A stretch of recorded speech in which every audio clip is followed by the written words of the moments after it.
What if I told you that a late payment you actually made could still disappear from your credit report? It sounds impossible because the payment was real, but in some situations, people have successfully gotten accurate late payments removed. Today, I'll walk you through exactly how goodwill requests work, when they're most likely to succeed, and what gives you the best chance of getting a real late payment removed. And hey, if this is your first time here, welcome. My name is V, and this is Wealth Basics, where I break down money topics so simply even a 10-year-old could follow along. Make sure you subscribe so you don't miss the next one. First, an important difference. This is not the same as disputing an error. Disputing is for information that's wrong. This is for information that's true. But you're asking your lender to remove it anyway, as a one-time courtesy. Think of it like a teacher and one bad grade. If the grade was recorded wrong, you'd point that out and get it fixed. But if the grade is correct, and you've done well every term since, you might still ask for a little grace. That's exactly what this is. But here's the part that surprises most people. Next, lenders aren't required to say yes to this. There's no law forcing them to remove something true.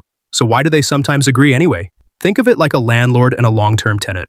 Pay rent on time for years and slip up once, and a good landlord might let it go, not because the rules changed, but because your history earned that grace. Lenders think the same way.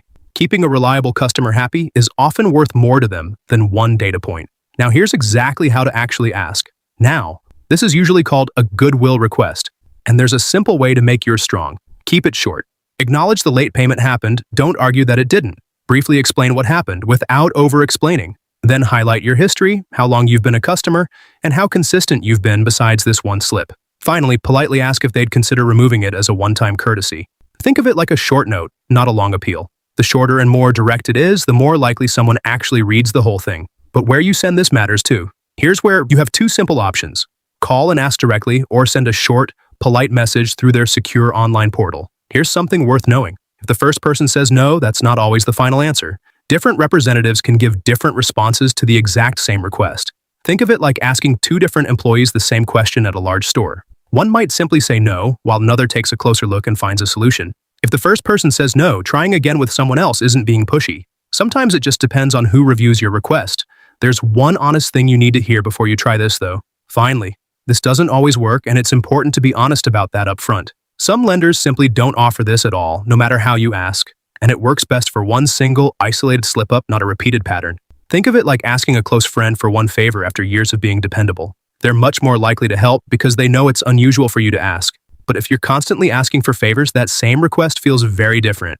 So go in hopeful, but realistic. So here's everything we covered today. A real, accurate late payment can sometimes still be removed through what's called a goodwill request. It's different from disputing an error since you're asking for grace, not correcting a mistake. Your case gets stronger with a short, honest message and a strong history behind it. And it doesn't always work, but for one isolated slip-up, it's worth asking. If today's video helped you understand how to remove a real late payment, the next thing you should learn is how to dispute one that was reported by mistake. That could save you even more points. Click the video on your screen.